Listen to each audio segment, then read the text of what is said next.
A proposta de novo arcabouço fiscal ao Congresso deve ser apresentada nesta quarta-feira. A afirmação é do ministro da Fazenda, Fernando Haddad, que disse ainda que as equipes técnicas seguem trabalhando para concluir o texto ainda esta semana. E para falar como deve ser a tramitação, nós vamos conversar agora com o vice-líder do governo na Câmara, o deputado Rubens Júnior, do PT do Maranhão. Boa tarde, deputado. Muito obrigada aqui pela sua participação no Mercado e Companhia. Boa tarde. Me fala uma coisa, como é que deve ser o trâmite para aprovação da nova regra fiscal na Câmara? Já há a previsão aí de um prazo para que a matéria seja totalmente apreciada? Olha, antes da gente definir a tramitação, é importante a gente definir o mérito da matéria.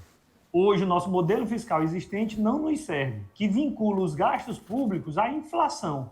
Isso não existe em outros países do mundo, é uma espécie de jabuticaba que não deu certo. Porque quando tu vincula a inflação, na verdade, tu estás congelando os gastos públicos. Então, nós precisamos, portanto, de um novo arcabouço fiscal, uma nova forma de dizer como o governo vai gastar. Isso vale a mesma lógica de uma economia doméstica, dentro da nossa casa.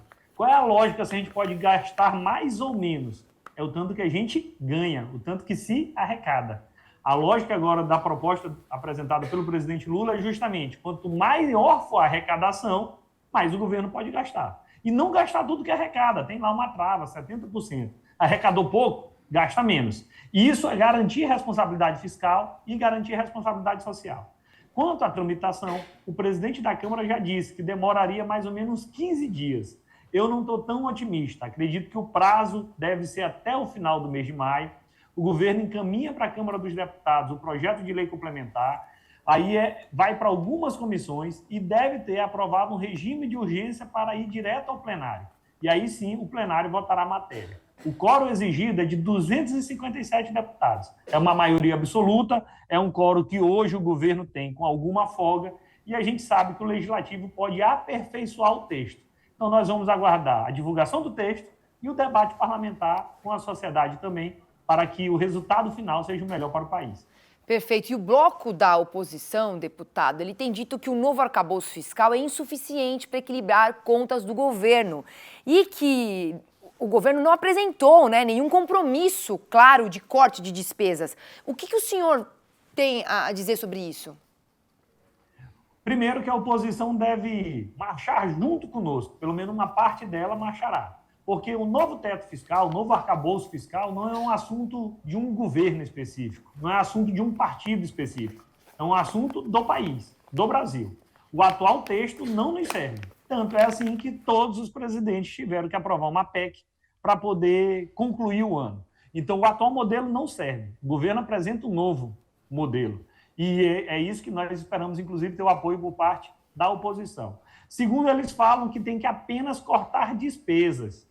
Para tu manter equilibrada essa balança, tu pode cortar despesa e o governo tem que gastar melhor, só que tu não pode tirar o pobre do orçamento. Tu não pode acabar as políticas públicas, que era o que vinha acontecendo até então do governo Bolsonaro.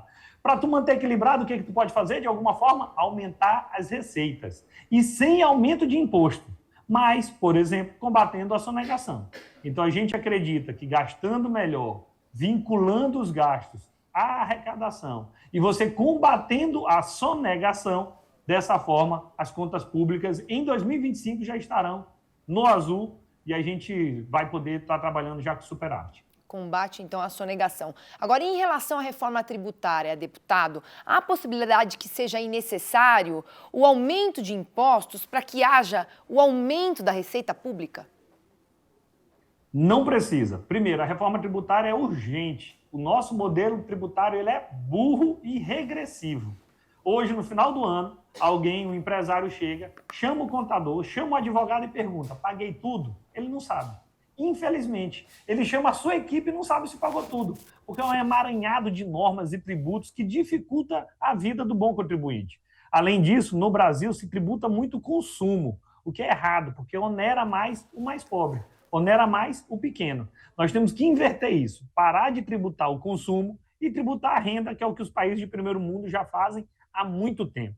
O que nós vamos fazer na reforma tributária é dar algum grau de inteligência, unificar alguns tributos, facilitar para o contribuinte, diminuir a guerra fiscal. Não precisa aumentar a carga tributária. A carga tributária do Brasil já é muito alta.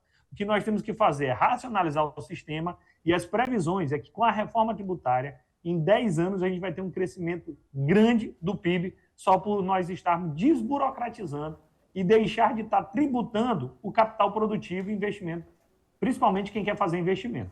Deputado, muito obrigada aqui pelo seu tempo aqui com o Mercado e Companhia, com a nossa audiência, para explicar tudo sobre o arcabouço fiscal.